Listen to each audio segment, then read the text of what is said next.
శ్రీ గరికపాటి నరసింహారావు గారు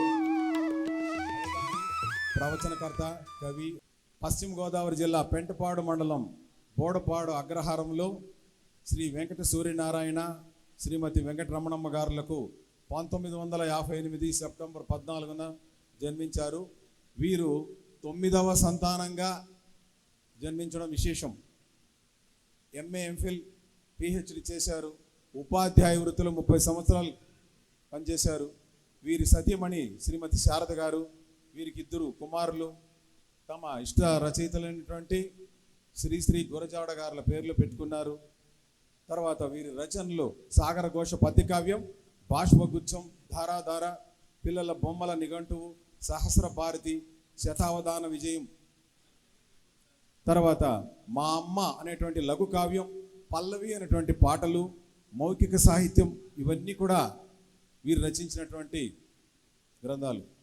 అటు తర్వాత వీరికి లభించినటువంటి బిరుదులు ధారణ బ్రహ్మ రాక్షసుడు, అవధాన శారద కళారత్న. తర్వాత వీరు 275 పైగా అష్టావధానాలు, 8 అర్ధశతం, 1 మహాసహస్రావధానం నిర్వహించారు. 1992లో మొట్టమొదటి అవధానాన్ని విజయదశమి రోజున వీరు నిర్వహించడం జరిగింది. తర్వాత 2009 యుఎస్ఏలో 8 కంప్యూటర్లతో హైటెక్ అవధానం నిర్వహించారు.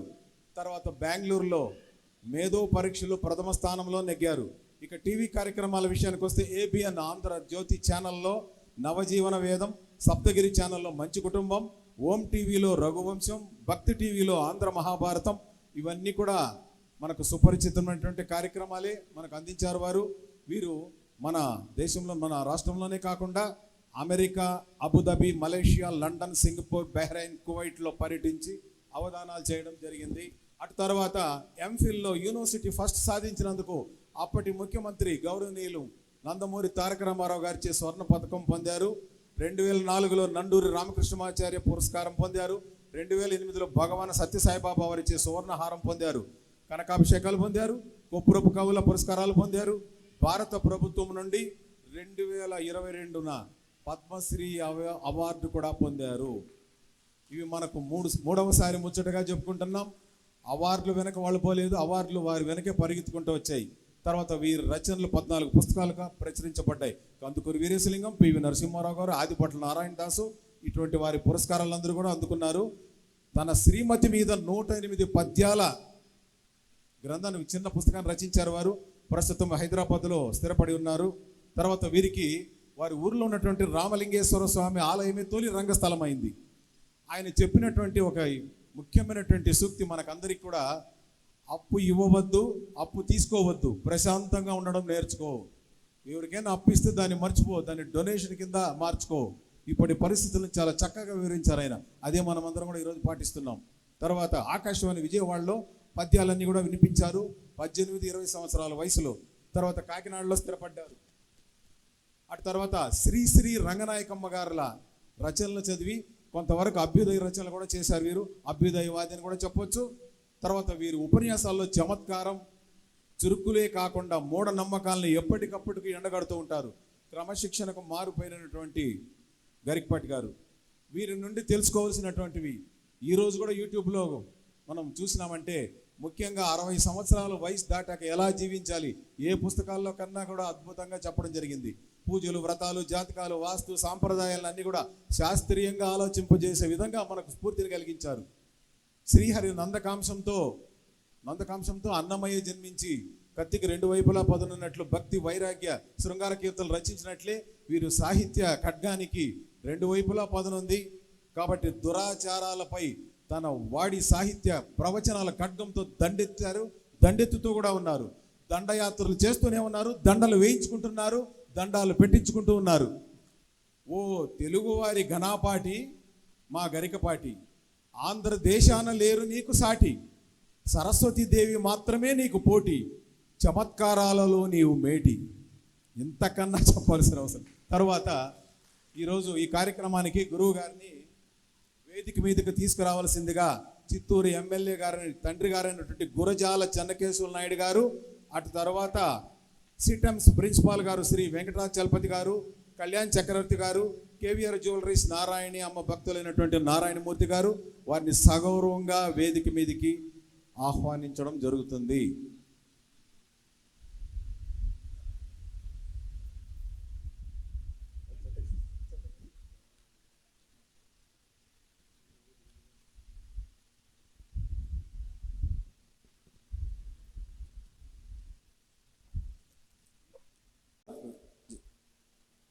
వారి యొక్క తండ్రి గారైనటువంటి గురజాల చెన్న కేశవుల నాయుడు గారు, అటు తర్వాత కేవీఆర్ జ్యువెలరీస్ నారాయణమూర్తి గారు, అటు తర్వాత సిటమ్స్ ప్రిన్సిపాల్ గారైనటువంటి వెంకటాచలపతి గారు, వారు ముగ్గురు కూడా గురువు గారిని వేదిక మీదకి తీసుకొచ్చి వారిని ఆసనలు చేయించే విధంగా కళ్యాణ్ చక్రవర్తి గారు ఏర్పాట్లు చేసి ఉన్నారు.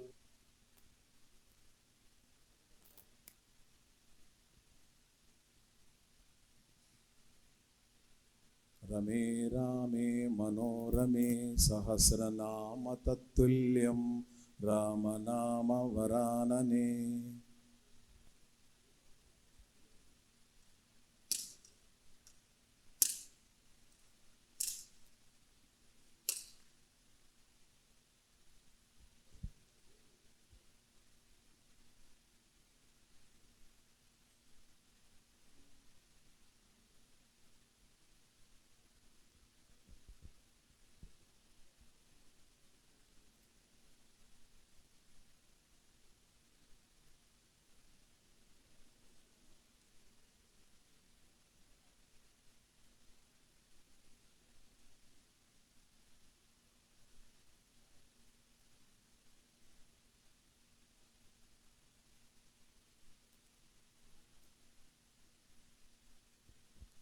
ఓం నమో నారాయణీ, ఓం నమో నారాయణీ, ఓం నమో నారాయణీ, ఓం నమో నారాయణీ.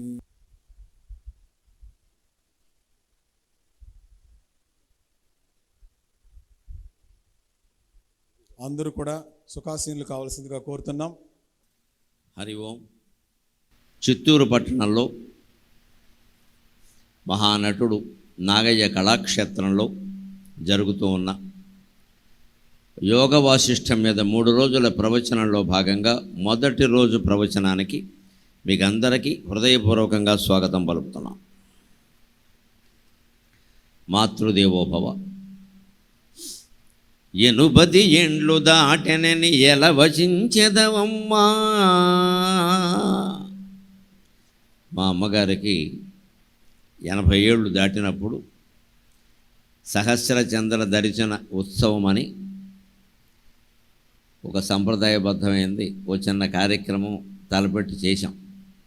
80 సంవత్సరాల 8 మాసాలు దాటితే చేసుకోవచ్చు మన తెలుగు సంప్రదాయం ప్రకారం. 1000 పున్నములు అంటే 1000 నెలలు గడవాలి. మన మామూలు సంవత్సరాల లెక్కలో అయితే ఇంగ్లీష్ నెలల ప్రకారం 82 దాటాలి. కానీ తెలుగు సంప్రదాయం ప్రకారం అయితే ప్రతి 5 సంవత్సరాలకి 2 మాసాలు అధికంగా వస్తాయి. అంచేత 80 ఏళ్లలోనూ 16 5లు 80 కాబట్టి 2 16లు 32 నెలలు అధికంగా వస్తాయి. అంచేతను ఇంకొక 2-3 ఏళ్ల ముందే అంటే 80 సంవత్సరాల 8 మాసాలు అయితే మనం చేసుకోవచ్చు. దాన్ని సహస్ర చంద్ర దర్శనం అంటారు. ఆ జరుపుకోవడంలో ఉద్దేశం ఏమిటంటే చంద్రమాహ వస్త్రప్రియ అన్నారు. చంద్రుడికి బట్టలంటే చాలా ఇష్టం, సూర్యుడికి ఆరోగ్యం అంటే చాలా ఇష్టం, అగ్నిదేవుడికి ఐశ్వర్యం అంటే చాలా ఇష్టం. అందుకే సూర్యుడికి నమస్కారం చేస్తే ఆరోగ్యానికి లోటు ఉండదు, అగ్నిదేవుణ్ణి ఆరాధన చేస్తే ఐశ్వర్యానికి లోటు ఉండదు, చంద్రుణ్ణి ఆరాధన చేస్తే వస్త్రాలకు లోటు ఉండదు అని మన సంప్రదాయం చెబుతాం. అందుకని ప్రతి పున్నమి నాడు చంద్రుణ్ణి చూసి పొందవలసిన ఉత్తేజాన్ని పొంది ఒక జత బట్టలు ఎవరికైనా దానం ఇవ్వాలి. అలా 1000 నెలలు 1000 పున్నములు ఎవరు దానం చేస్తారో వారు సహస్రచంద్ర దర్శనం అని చేసుకోవాలి. ఊరికే 80 ఏళ్ళు నిండే కదా అని గొప్ప కోసం చేసుకుంటే కుదరదు.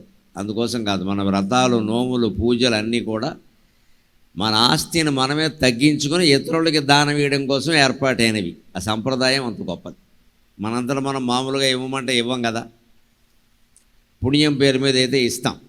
అందుకని దేశంలో పేదరికం పోవాలంటే ఎప్పుడు ధనవంతులు పేదవాళ్ళ పట్ల సానుభూతితో ఉండాలి. అయ్యో వాడు అన్నానికి లేక కూటికి లేక గుడ్డకి లేక ఇబ్బంది పడుతున్నాడు, మనమేమో మేడల్లో ఉంటున్నాం, ఏదో కొంత చేద్దాం, మనకి తోచినంత, మనకి చేయగలిగిందంతా అనే దృష్టి ధనవంతులకు ఉండాలి.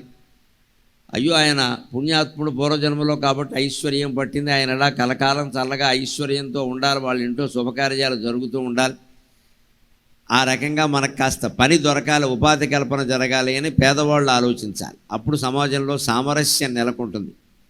హిందూ ధర్మంలో ఈ సామరస్యం కోసం చేసిన ఏర్పాట్లే పండుగలు, నోములు, వ్రతాలు అన్నీ కూడా.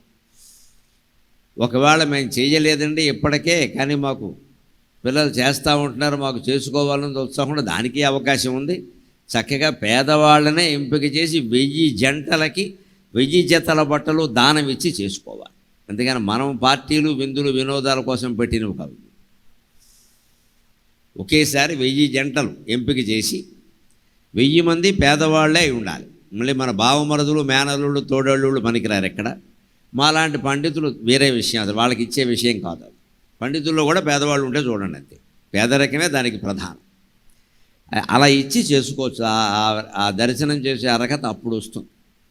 సరే, అప్పుడేదో మా స్థాయికి మేము ఏదో చేయగలిగిన విధంగా చేసాం.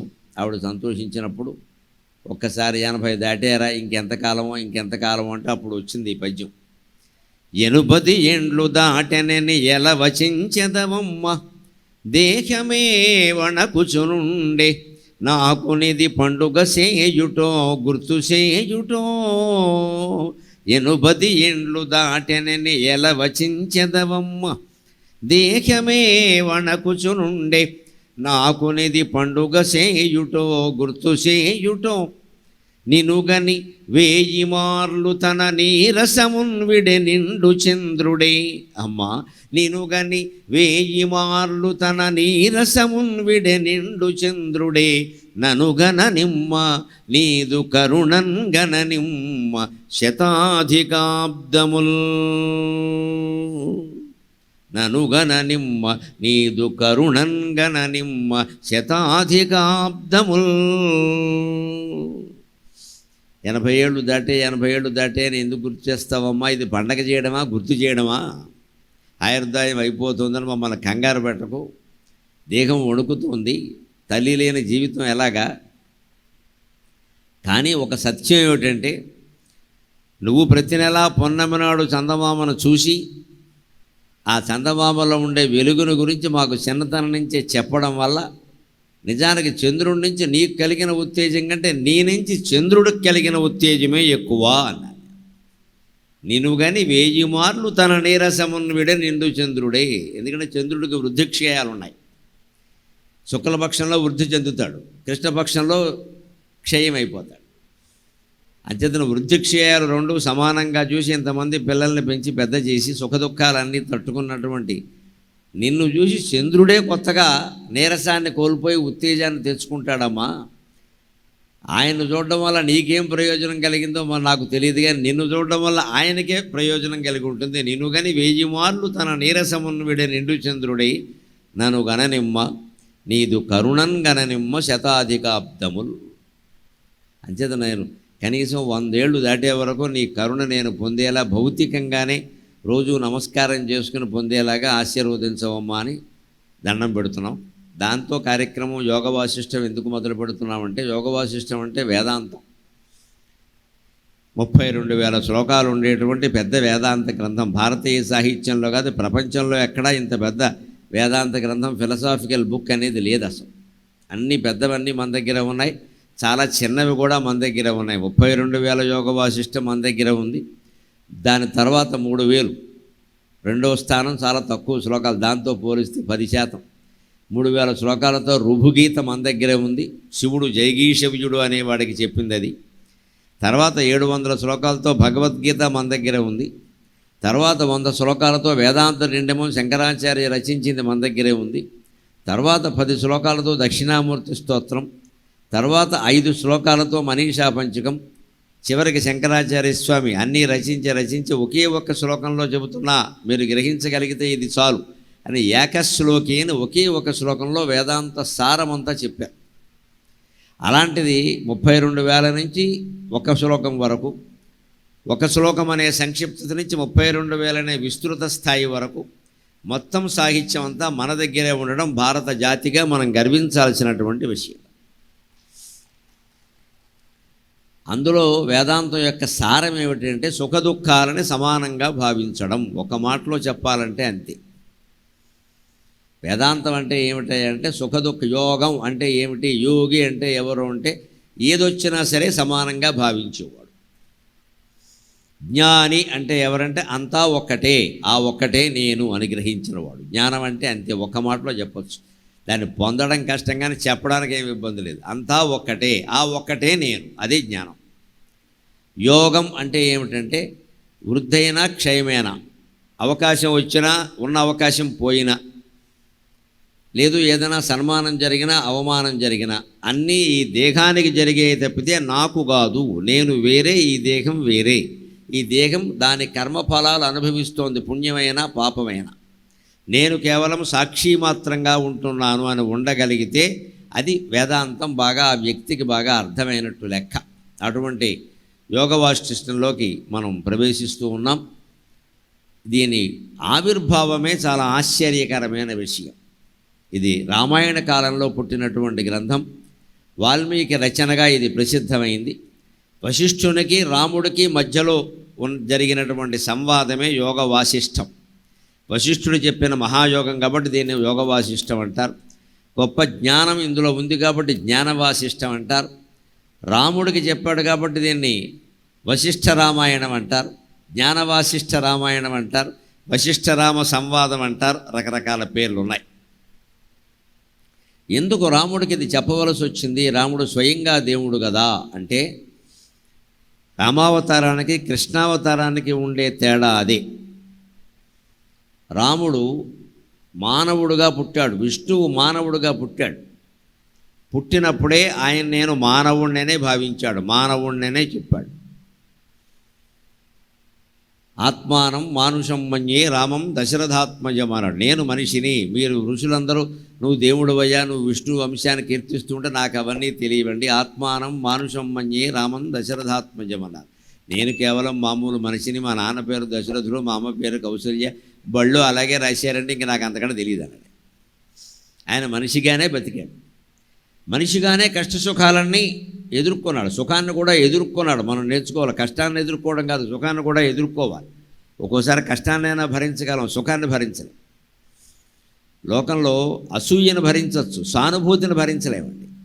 ఏదో అనుకుంటా మనం నలుగురు సానుభూతి చూపిస్తే బాగుండు అని మన అనారోగ్యాలు మన బాధలు వాళ్ళకి చెబుతూ ఉంటాం. కాసేపు బాగానే ఉంటుంది, ఇంకా అలా కనిపించినప్పుడల్లా ఏమ్మా మీకు బాగోలేదుట, ఏమ్మా మీకు బాగోలేదుటంటే అదవసరంత అనవసరంగా చెప్పారా వీళ్ళకి అనిపిస్తుంది. ప్రతివాడు మన రోగిష్టి మనిషికి జమ కట్టేస్తాడు. ఇంకా మన ఆర్థికమైన ఇబ్బందులు కానీ, మన అప్పులు కానీ, మన పిల్లల పెళ్ళిళ్ళు గురించి కానీ, మన పిల్లల ఉద్యోగాలు లోటుపాట్ల గురించి కానీ చెప్పకూడదు. అత్యవసరమైతేనే చెప్పాలి. లేకపోతే ఇంకా ఎప్పుడు కనపడినా అదే సమస్య ప్రస్తావిస్తారు. ఇంకా ఇంకోటి మాట్లాడినెవరు. అంటే ఈ సానుభూతి మనకేం పని లేదు ఇక్కడ. లోకంలో నిజంగా మనం గౌరవంగా బతకాలంటే ఇతరులు అసూయపడే విధంగా బతికినా తప్పు లేదు, కానీ సానుభూతి ఆశిస్తూ బతకూడదండి. దిక్కుమాలిన బతుకు అంటారు దాన్ని.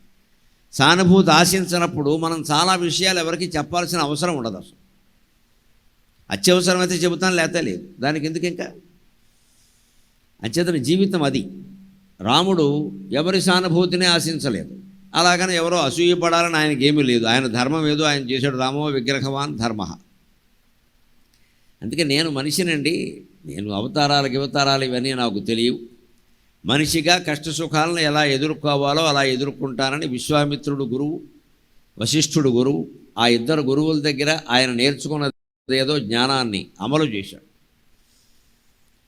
ఆయన వేదాంత శాస్త్రాలన్నీ చదువుకున్నాక 13 ఏళ్ల వయస్సులో ఆయనకి ఒక రాత్రి వేళ నిద్ర పట్టడం లేదు. 13 ఏళ్ల వయస్సులో అర్ధరాత్రి 1 గంట అయినా నిద్ర పట్టడం లేదు. రాముడు అటు ఇటు దొల్లుతున్నాడు. కాస్త ఆ యవ్వనంలో ప్రవేశించే వయస్సులో అబ్బాయిలకి నిద్ర పట్టట్లేదు అంటే మనం ఆలోచించాలి, సంథింగ్ సంథింగ్ సంథింగ్. ఒకసారి వాడు ఫోన్ చూస్తే మనకి విషయాలు అర్థమవుతాయి. కానీ రాముడు ఆ ఉద్దేశంతో లేడు అక్కడ. ఈ శాస్త్రాలన్నీ చదివాక ఆయనకి ఏం అనుమానం వచ్చింది అంటే, ఇంతకీ నేనెవరు, హూ యామై, నేనెవరు, నేను అంటే ఈ రాముడు అనే శరీరమేనా, ఇంకేదన్నా ఉందా? మరి నేను చదువుకున్న ఉపనిషత్తుల్లో వాటిల్లో ఆత్మావా అరే ద్రష్టవ్య శ్రోతవ్యో మంతవ్యక నిధిధ్యాసితవ్యో మైత్రేయీ అని ఉంది కదా. ఏమిటా ఆత్మ?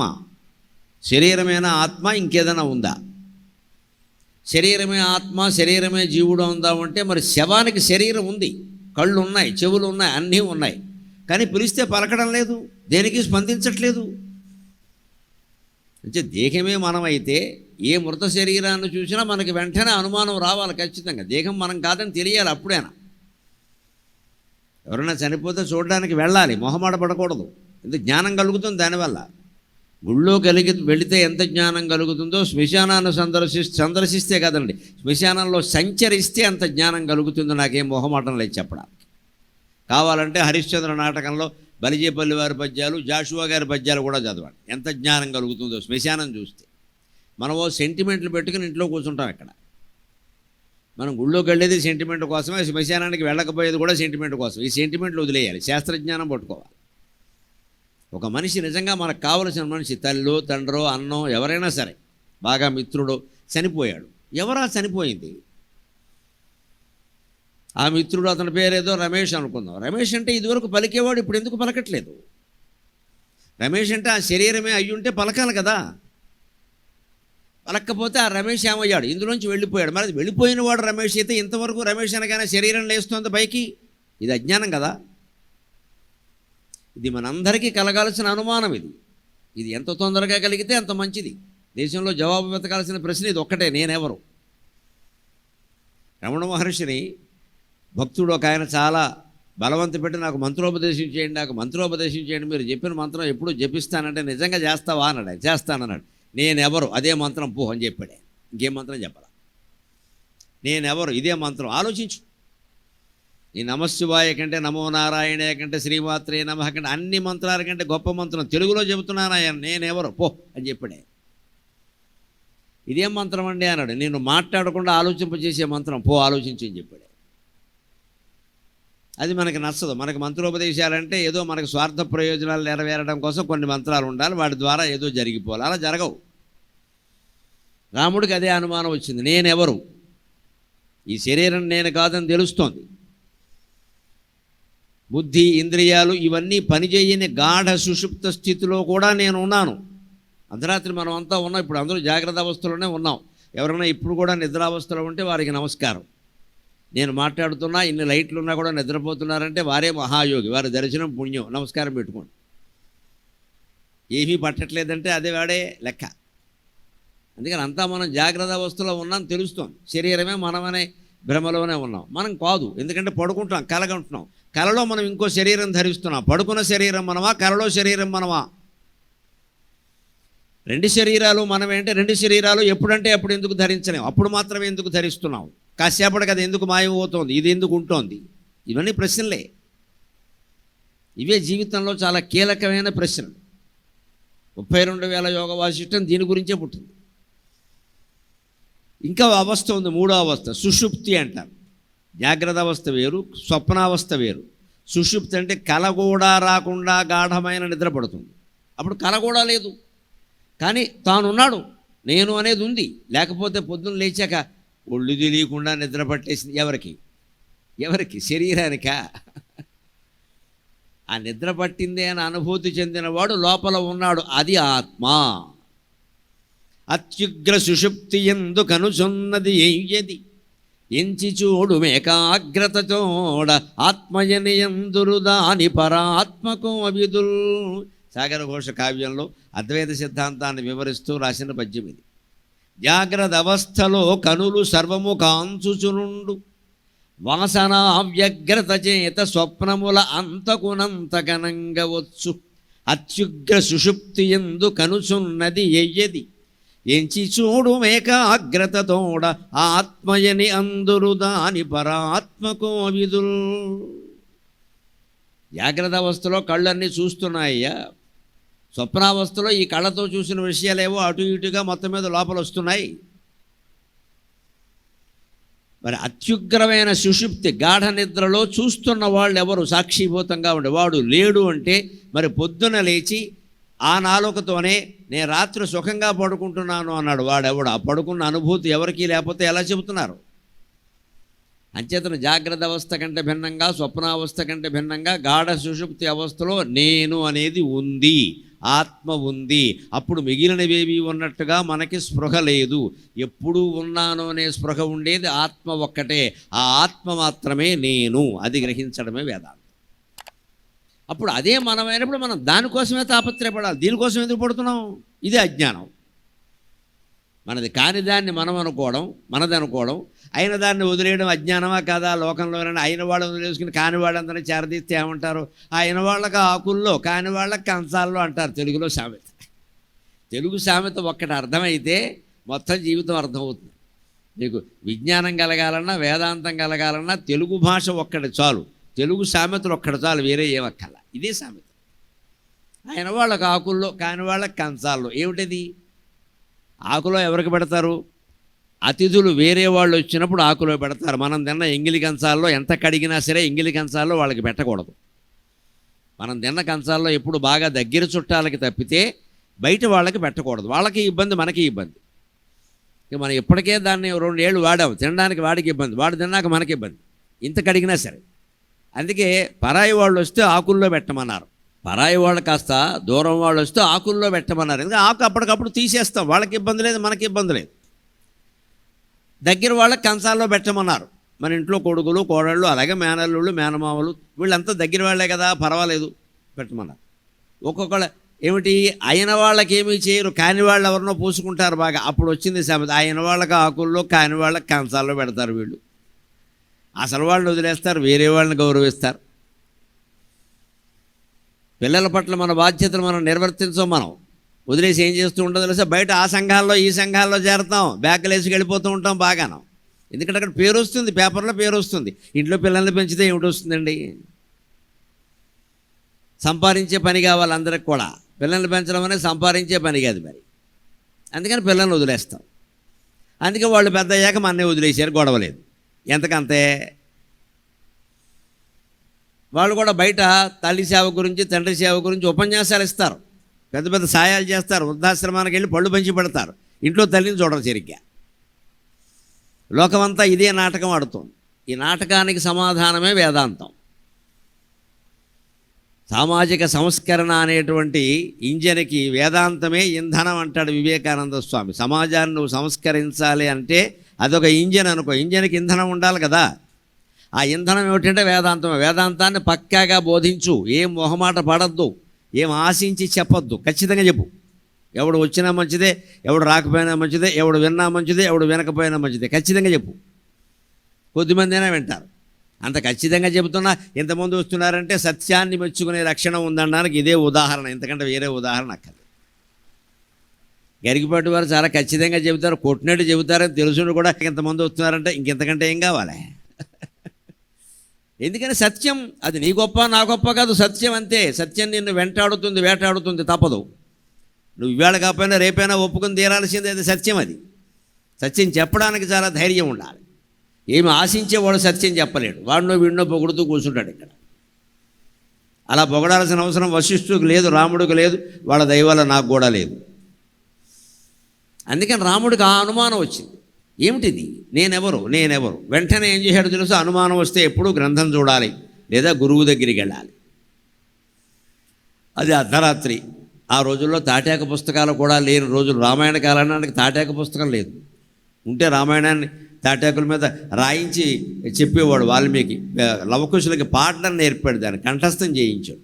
అంటే రామాయణ కాలానికి లేఖనం లేదు, తాటాకుల మీద కూడా లేదు, కాగితాలు లేవని చెప్పక్కల. భారత కాలానికి లేఖనము తాటాకులు వచ్చాయి. అందుకే వ్యాసుడు చెబుతుంటే వినాయకుడు రాసినట్టుగా ఉంది అక్కడ. అది తేడా. అంచేత ఇంకా గ్రంథాలు కూడా లేవు నిజం చెప్పాలంటే. వాల్మీకి రామాయణమో మొదటి కావ్యం. గురువుని అడగాలి, ఇంకో దారి లేదు. వేదాలు ఉన్నాయి, అవి కంఠస్థం చేశారు. అందుకని అర్ధరాత్రి 1 గంటకి అశ్వారూఢుడై రామచంద్రమూర్తి 13-14 ఏళ్ల వయస్సు కూడా లేనటువంటి నవయౌవన శైశవంలో ఉన్నటువంటి వాడు అరణ్యంలో ఉన్న వశిష్ఠుని దగ్గరికి వెళ్ళాడు. అప్పట్లో రాజగురువులు కులగురువులు అరణ్యాల్లోనే ఉండేవారు, రాజమందిరం పక్కన ఉండేవారు కాదు. రాజులు ఇచ్చిన భోగాలు పదవులు అనుభవించేవారు కాదు, తీసుకునేవారు కాదు. ఎందుకంటే వాళ్ళు మహాయోగులు, ఈ పదవులు బాధ్యతలు వాళ్ళకి అవసరం లేదు, వాళ్ళు చెడిపోతారు దానివల్ల. అక్కడే ఉండేవారు. అందుకని ఈయనే వెళ్ళాడు. వశిష్ఠరా అని ఫోన్ చేస్తే వశిష్ఠుడు ఎప్పుడు వచ్చేవాడు కాదు, చచ్చినట్టు ఆయన దగ్గరికి ఈయన వెళ్ళేవాడు. వాళ్ళ నాన్న దశరథ మహారాజు అంతే, ఆయన తండ్రి అజమహారాజు అంతే, ఆయన తండ్రి రఘుమహారాజు అంతే, ఆయన తండ్రి దిలీప మహారాజు కాలం నుంచి ఉన్నాడు వశిష్ఠుడు. చెప్పాలని ఇంకా ముందు నుంచి ఉన్నాడు, లవకుశుల కాలాన కూడా ఉన్నాడు ఆయన. అందుకని అందరూ అక్కడికి వెళ్ళి విచిత్రంగా తలుపు కొట్టాడు. కాలింగ్ బెల్ లేదు కదా, అందుకని తలుపు కొట్టాడు అర్ధరాత్రి 1 గంటకి. అప్పుడు వశిష్ఠుడికి మెలకు వచ్చి లేచి, ఎవరు మీరు అన్నాడు ఆయన. అది తెలియకే వచ్చాను అన్నాడు ఆయన. అది యోగ వాసిష్ఠ ప్రారంభం.